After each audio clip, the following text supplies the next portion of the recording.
할렐루야. 하나님이 여러분을 인정해 주신 은혜가 있습니다.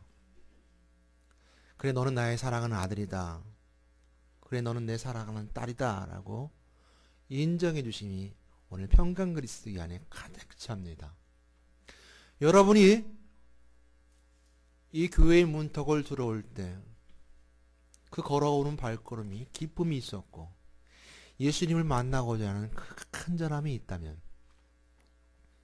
중풍병자가 4명의 친구들을 통하여서 지붕을 뜯어내리는 그 과정 속에서 예수님을 만나고 영혼이 구원받고 육신도 치유받았던 것처럼 오늘 교회에 오는 여러분들의 발걸음이 예수 그리스도를 만나고자 하는 간절함이 있기에 오늘 예배의 모든 시간이 여러분들에게 기적이요 축복이며 기쁨임을 믿습니다.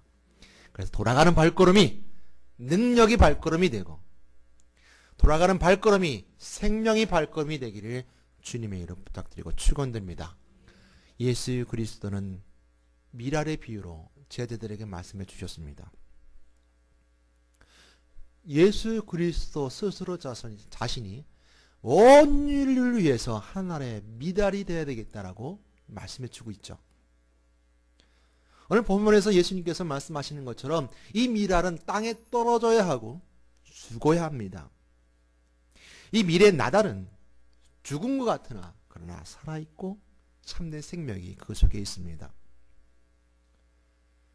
미랄의 껍데기는 단단하여 깨지기 쉽지 않지만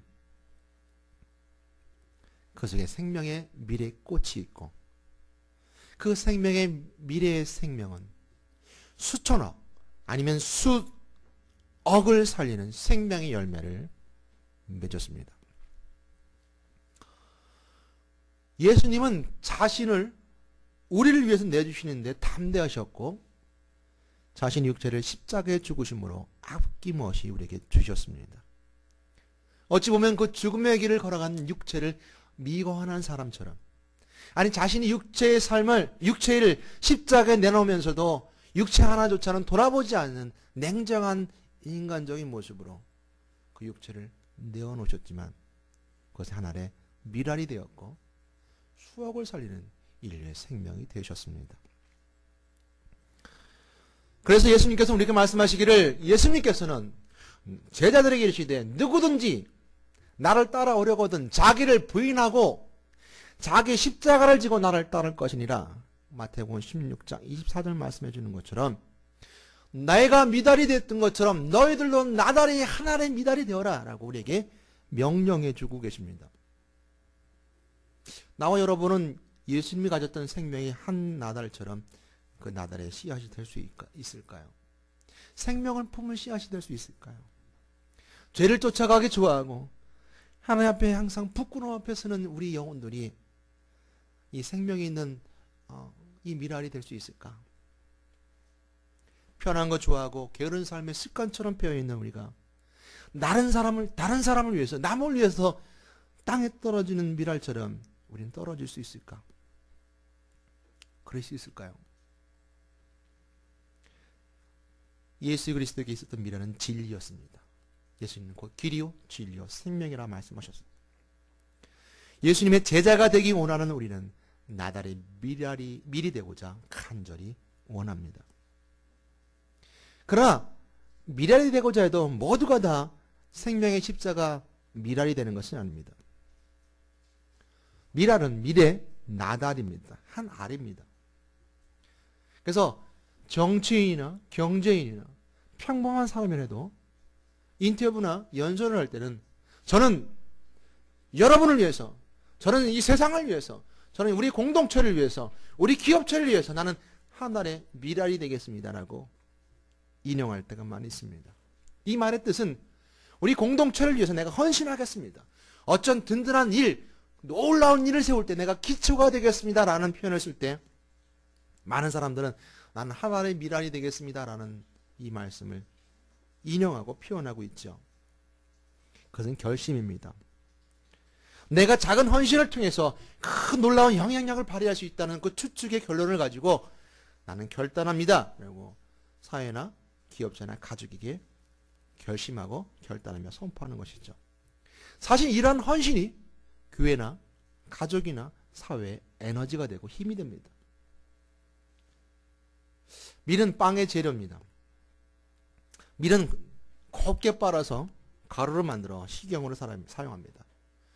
밀은 가장 오래된 곡물 중에 하나고 주로 밭에서 재배되지만 제1의 생산량을 유지하는 곡물 중에 하나가 바로 이 밀입니다.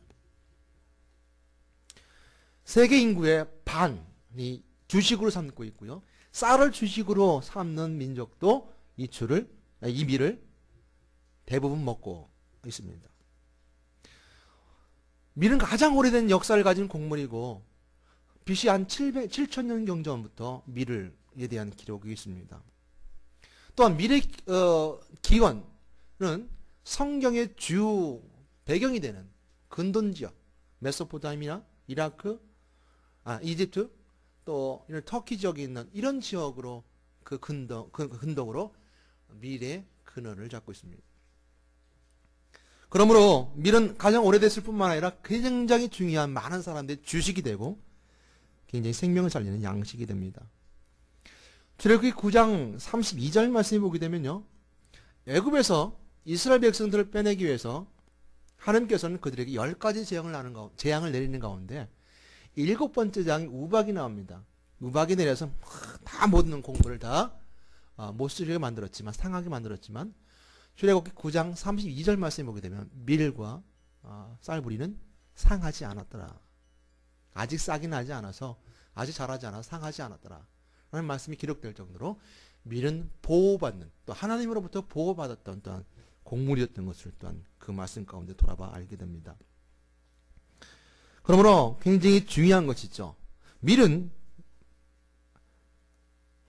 우리의 정서로는 밥과 같습니다. 한국 사람은 밥을 먹어야 일을 한다고 그러죠. 밥심으로 일을 할 뿐만 아니라 밥을 먹어야 머리가 맑아진다고 말할 정도로 밥을 먹어야 합니다. 밀에 있는 생명은 사람들의 삶, 즉 먹고 사는 삶의 생명입니다. 밥을 먹지 않으면 죽어요. 빵을 먹지 않으면 죽는단 말이죠. 먹지 않으면 죽을 수밖에 없고 먹어야 살 수밖에 없는 빵, 즉 우리 말하는 밥입니다. 예수님께서 이 밀의 나달이 되고자 원하셨던 건 그냥 우리에게 쉽게 보여주는 메시지가 아닌 것 같습니다.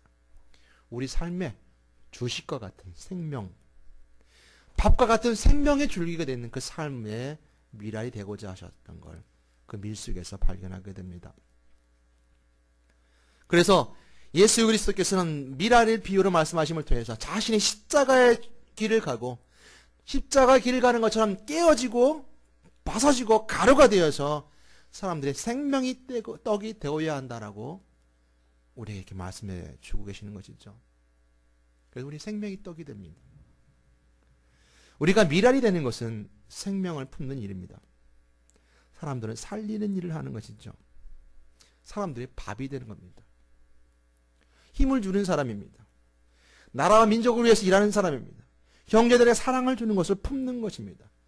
주님께서 말씀하셨던 것처럼 자기를 부인하고 자기의 십자가를 지고 나를 따라라고 명령하셨을 때 내가 밀알이 되기 원합니다라고 내가 간절한 마음으로 주님이 말씀하셨던 그 길을 제자처럼 삶을 살아가겠습니다라고 말했을 때 그 밀알이 된다는 의미는 생명 살리는 밀알이 되겠다는 것입니다. 사람들에게 밥과 같이 사람들에게 주식이 되는 밥과 같이 생명의 떡 대신 그리스도처럼 생명 살리는 일, 영혼을 살리는 영혼, 그 밀이 되겠다라고 한 나달이 되겠다고 말하고 결심하는 것일 겁니다. 그 밀은 나달은 땅에 떨어져야 합니다. 땅에 떨어져 죽어지지 아니하면 썩어지지 아니하면 그들이 잊는다고 했습니다. 여러분 인간은 흙으로 만들어졌습니다. 씨앗이 땅에 떨어진다는 것은 인간의 본연의 본질로 돌아간다는 것입니다. 인간은 흙으로 만들어졌고 땅에 떨어져 죽어지고 썩어진다는 것은 그 흙의 본질로 돌아가고 우리 속에 무엇만 남는 겁니까? 하나님의 형상만 남는 겁니다. 우리 육신의 것들은 다 본질로 돌아가고 본연의 모습으로 돌아가고 내 속에 담겨있던 하나님의 생기, 그의 생기를 불어넣으심을 통해 했던 그 우리의 형상, 하나님의 형상만 남는 것입니다. 그러나 육체의 껍질을 죽어지지 않는다면 씨앗은 그대로 있는다라고 말씀해주고 있습니다. 인간의 육체가 가지고 있는 이기심, 교만함, 추악함만 그대로 남아있는다는 것입니다. 그러므로 육체의 껍질을 땅의 본질로 보내며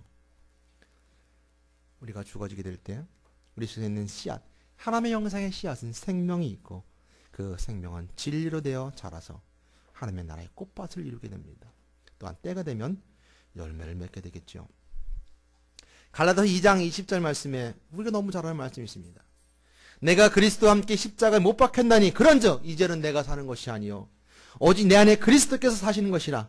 이제 내가 육체 가운데 사는 것은 나를 사랑하사 나를 위하여 자기 자신을 버리신 하나님의 아들을 믿는 믿음 안에서 사는 것이라. 우리의 신앙의 가장 중요한 것은 바로 그것에 있습니다. 나를 위해서 죽으신 예수 그리스도를 믿는 믿음으로 사는 것이다. 내 속에 하나님의 형상의 삶을 살아가는 것이다. 이것이 한 나달의 은혜, 미랄이 되는 것입니다. 순교자의 메시지를 말씀할 때 꼭 빼놓지 않고 하는 말씀이 있죠. 스데반 집사님. 초대교회 순교자로서 하나님의 말씀을 증거하시다가 돌에 맞아 순교하게 됩니다. 그 스데반 집사님 옆에는 아무도 없는 것 같았고 아무도 그 말씀을 듣지 않는 것 같았고 그가 말함을 통해 있었던 것은 유대 사람들에게 믿는 것 같았었지만 그 스데반 집사님 일로 흩어진 무리가 안디옥에 모여서 안디옥 교회를 이루게 되고 그 열매가 맺었을 뿐만 아니라 스데반 집사님 순교를 통해서 그 옆에 있었던 사도 바울, 즉 바울 되기 전 사울이 스데반 집사님 옷을 걷어 그 앞에 뒀던 사울을 통해서 때가 되고 시간이 되어서 사울이 예수 믿는 자를 핍박하러 다녔던 아주 영리한 사람이었지만 하나님은 그에게 열매 맺어지게 합니다. 사도 바울을 통해서 스데반 집사님이 옆에 있었던 그 열매가 사도 바울을 통해 열매를 맺게 되고 사도 바울의 순교자의 모습으로 내가 로마로 가야 되겠다, 내가 가이사 앞에 서야 되겠다는 그 순교자의 심정으로 복음 선교할 때 그 사도 바울의 그 열매를 통하여서 교회들이 세워지게 되고 교부들을 통해서 그 이방인의 선교에 된 그 은혜가 로마를 넘어서 유럽을 넘어 아시아까지와 우리 대한민국까지 오게 됩니다. 그리고 우리까지 와서 우리에게 그 순교자의 심정이 우리에게도 주어지게 됩니다. 그리고 또한 우리 후대들을 위해서 오늘 한 나달의 생명을 심게 됩니다. 가까이 있는 양아진 묘역에 가게 되면 절두산 말고 있죠. 양아진 쪽이죠. 이 대한민국을 위해서 순교했던 외국인 순교사들의 묘역이 있습니다. 저절로 고개가 숙여지는 묘역이기도 합니다. 그리스도의 교회 아직도 생존해 계시는 김찬환 목사님, 그 사모님이 패트리샤 김입니다. 미국 분이시죠. 나이가 많이 드셨어요. 재작년에 한국에 오셨을 때 강연하면서 이런 말씀하셨습니다. 그 사모님이 강연하면서 머리가 희끗희끗하고 나이가 들어서 얼굴 모양을 쭈글쭈글해졌을지 모르지만 한국말로서 이렇게 말하셨습니다. 나는 한국 사람입니다. 내 몸에는 한국 사람의 피가 흐릅니다. 그리고 나는 한국 사람을 위해서 죽을 수 있습니다. 라고 우리에게 선포했습니다. 저는 그 말씀에 감동되었던 것 중에 하나는 나는 박 목사는 동양 사람이고 한국 사람입니다. 내 모습이 한국 사람 것처럼 생겼습니다. 나는 한국 사람에서 죽겠다는 말을 못하지만 그분은 머리 색깔도 다르고 눈 색깔도 다르고 다른 모습이었지만 내 속에 한국 사람의 피가 흐르고 한국 사람에서 죽을 수 있습니다. 내가 복음을 증가하기 위해서는 하나님의 말씀을 증가하기 위해서는 내가 죽을 수 있습니다라고 선포하는 그 메시지 속에 저는 예수 그리스도가 말씀하셨던 생명의 씨앗 한 나달 미랄을 보게 됩니다. 사회는 모든 사회 속에서 헌신의 메시지가 에너지가 되고 힘이 됩니다. 짐승들도 그런 것 같습니다. 짐승과 곤충들도 희생하는 일부의 무리가 있습니다. 낯선 개미의 침을 막는 흰 개미의 병사 개미는 자기가 아무런 이득을 얻지 못하지만 자기 계밀을 지키기 위해서 목숨을 걸고 낯선 개미 침을 맞고 죽습니다. 또 아프리카 남쟁이 몽구스라는 아주 사양 고양이과 쪽제비꽃처럼 생겼는데 10에서 15cm 정도 됩니다. 이 몽구스는요 10마리에서 12마리가 무리를 이루고 사는데 67%가 몽구스 중에서 한 마리 파수를 보는 그 몽구스 한 명은 그 파수를 보다가 죽는답니다. 이 파수를 한 마리를 세우고 나머지 9마리 10마리가 식량을 찾아 돌아다닙니다. 그리고 파수 보는 한 마리는 굶겨서 아무것도 먹지 못합니다. 그러나 그 한 마리 파수 보는 그 한 마리의 몽고스를 통해서 나머지 짐승들이 배를 불리는 것처럼 배를 불리지만 그 몽고스가 죽는 67%가 파수를 보다가 죽는다는 것입니다. 짐승도 곤충도 희생하는 일부의 무리를 통해서 공동체가 살고 그 무리가 하나가 됩니다.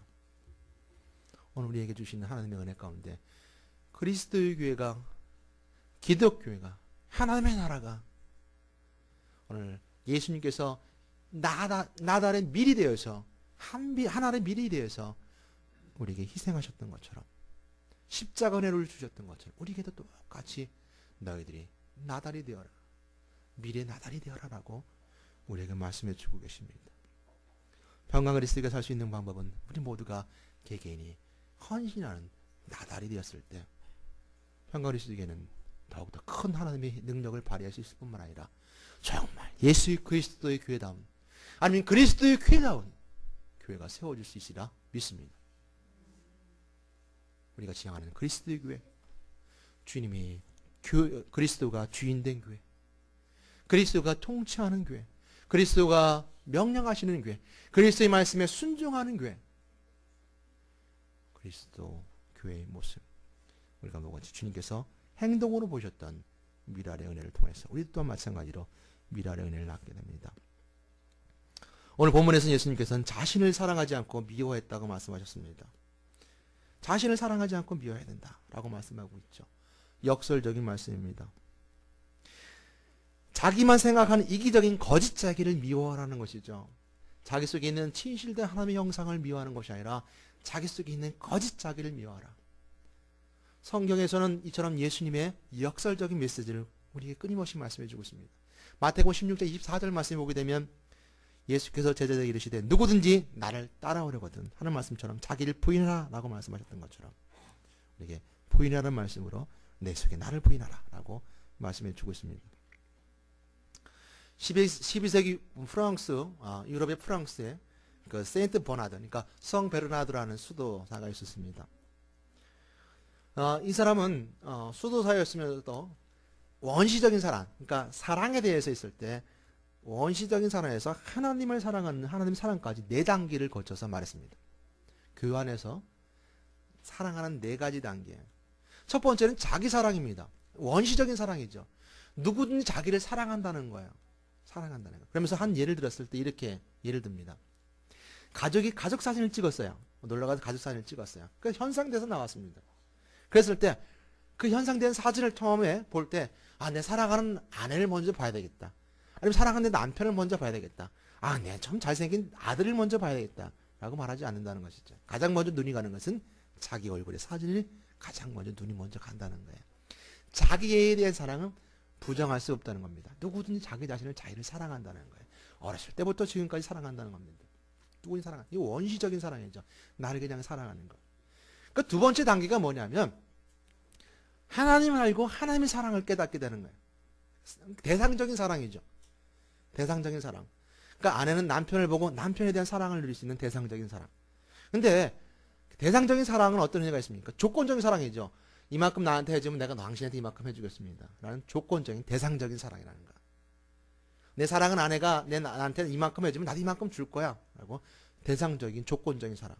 이것이 교회 안에서도 마찬가지로 우리가 신앙생활하는 사람들 가운데 있는 사랑 중에 하나는 겁니다. 하나님에 대한 가운데 있어 대상적인 사랑입니다. 하나님 해주세요. 내가 이만큼 해주시면 내가 이만큼 헌금하겠습니다.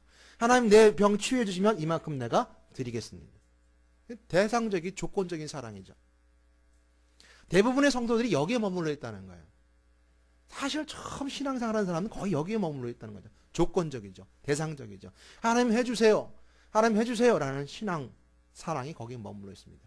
세 번째 사랑을 더 성숙한 신앙을 보고 있는데 이것은 목회자나 또 직분자나 또 사역자들 하나님만 바라보고 살아가는 인생, 하나님만 바라보는 성숙한 신앙이죠. 이런 사람들은 자기 삶을 포기하고 하나님만 바라보고 하나님만 사랑하고 살아갑니다. 오직 하나님만 살아갑니다 라고 보고 살아갑니다. 근데 여기는 성 세인트 버나드는, 성 베르나드는 거기에 완숙한 사랑이라고 말하지 않습니다. 왜 그러냐면 열심히 하나님을 섬기며 사랑하며 살았는데 인생을 보니까 허무하더라는 겁니다. 하나님만 보고 살아오니까 아무런 사랑에 대한 허무하면 그러니까 무너지는 인생이 되어버린다는 거예요.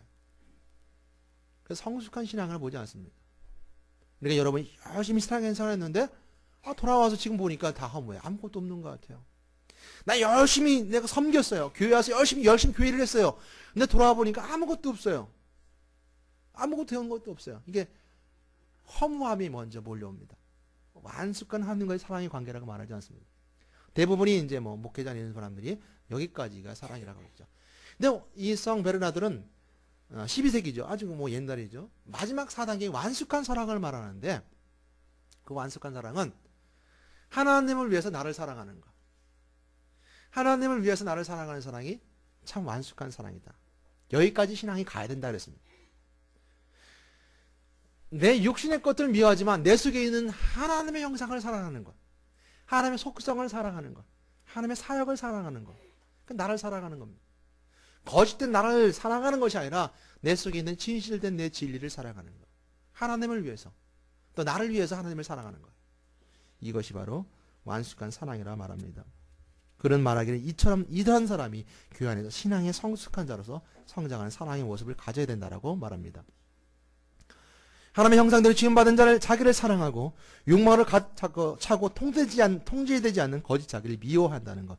어찌 보면 예수님께서 사랑과 미움에 대해서 말씀하실 때 그 말씀의 진정한 사랑은 바로 그 사랑을 말씀해주고 있는 역성적 표현이라는 것입니다. 자기를 미워하는 것 같지만 자기 속에 거짓된 자기를 미워하고 하나님의 형상을 사랑하는 것. 이것이 예수님께 우리가 보여주신 진정한 사랑의 모습이었습니다. 예수님께서는 이제 자신의 제자들 이와 같이 가려나 자녀야 될 마땅한 삶의 원리를 가르치고 있습니다. 자녀라면, 제자라면 이처럼 이런 삶을 살아가고 자기 부인된 삶을 살아가고 자기 십자가로 나를 쫓을 것인데 누가복음 14장 27절 말씀처럼 예수님이 이렇게 말씀하십니다. 무릇 내게 오른 자가 자기 부모와 처자와 형제 자매와 더욱이 자기 목숨까지 미워하지 아니하면 능히 내 제자가 되지 못하고, 우리에게 미랄이 된다는 것은 제자의 삶을 요구하는 것이고 십자가를 지고 나를 따라오는 삶을 말하는 것일 뿐만 아니라 내 속에 있는 하나님의 형상의 그 형상을 사랑하는 진정한 사랑의 제자를 주님께서 말씀해 주고 있습니다. 자기 부모와 처자와 형제 자매를 더 목숨까지 더 미워하라. 그러니까 오늘 본문 말씀에 나오는 사랑과 미움은 예수님처럼 역설적으로 말씀해 주고 있죠. 또한 말씀하시기를 자기 목숨을 얻는 자는 잃을 것이요 나를 위하여 자기 목숨을 잃는 자는 얻으리라. 그 메시지가 담겨있는 영생의 삶입니다. 영원한 삶이죠. 그러므로 내 잔을 마시면 내가 받는 침례를 받으리라 라고 우리에게 말씀해 주고 있죠. 영생의 삶, 새로운 삶에 변화된 육체의 모습을 가지는 부활체로서의 영생의 삶. 인류의 시작인 아담 한 사람 말미암아 죄가 세상에 들어옵니다. 로마서 5장 12절 말씀. 아담 한 사람 말미암아 죄가 세상에 들어오고 그처럼 말미암아 사망이 왔나니 라고 말씀하시는 것처럼 모든 사람이 사망이 이르는 것처럼 그 사망의 근본적인 모습처럼 죄가 들어왔는데 아담 한 사람으로 말미암아 이 땅에 사망이 오고 죄가 들어오게 됩니다. 그러나 로마서 5장 21절 17절 말씀해 주는 것처럼 죄가 사망에서 왕노릇한 것과 같이 은혜가 왕노릇해야 되는데 예수 그리스도가 말미암아 영생에 이르게 하는 예수 그리스도를 말씀해 주고 있습니다. 우리가 나다른 의미가 있는 것은 아담 한 사람 말미암아 죄가 세상에 들어왔던 것처럼 예수 그리스도의 나다른 한 생명을 통하여서 그 죄를 용서받을 뿐만 아니라 그 생명이 떡이 되며 영생의 삶으로 인도해주고 계신 우리에게 말씀해 주고 있습니다. 그러므로 예수님은 미래의 나다를 가루가 되어 생명이 떡이 되었습니다. 이 떡을 먹는 사람은 결코 줄이지 아니할 것이요 영원히 목마르지 않는다라고 우리가 말씀해 주고 있죠. 그것은 영생이요 하나님 나라의 백성으로서 주님과 영원히 함께하는 것입니다. 죽음이 있지 않고 영원한 행복이 가득한 나라입니다. 우리 마지막으로 말씀한 걸 찾아보고 마치도록 하겠습니다. 고린도전서 15장 35절 38절 말씀 혹시 주보에 나와 있습니다. 혹시 주보에 나와 있어 함께 읽도록 하겠습니다.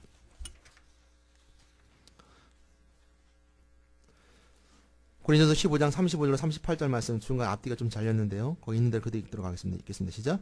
죽은 자들이 어떻게 다시 살아나며 어떠한 마음으로 오느냐 하리니 어리석은 자여 내가 뿌리는 씨가 죽지 않으면 살아나지 못하겠고 또 내가 뿌리는 것은 장래의 형체를 뿌리는 것이 아니요 다만 밀이나 다른 것의 알맹이 뿐이는데 하나님이 그 뜻대로 그에게 형체를 주시되 각 종자에게 이렇게 얘기했습니다.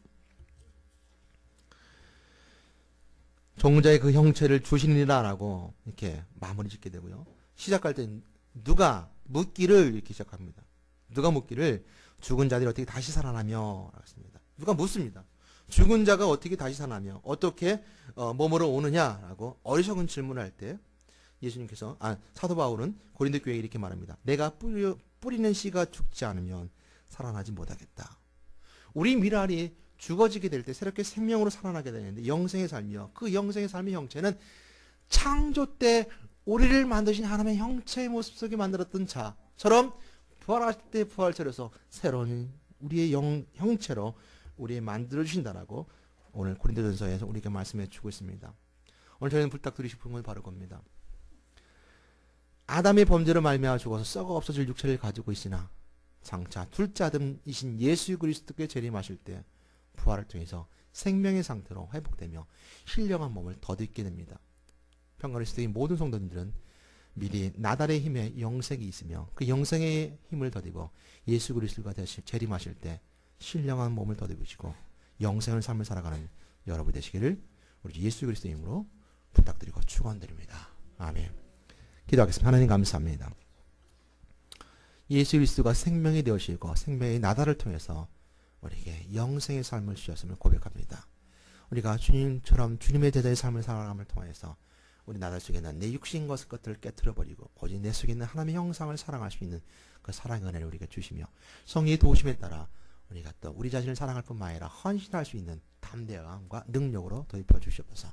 평강 그리스도에게 아름답게 헌신하는 자들이 있습니다. 알게 모르게 숨어서 헌신하며 또 어려운 가운데서 헌신하며 하나님 앞에 드리는 자들이 있습니다. 그 모든 것들 가운데 하나님이 알아주시고 하나님께 위로하시고 하나님이 함께 하셨던 것들이기에 평강을 쓰기 움직이는 에너지가 됩니다. 능력이 됩니다.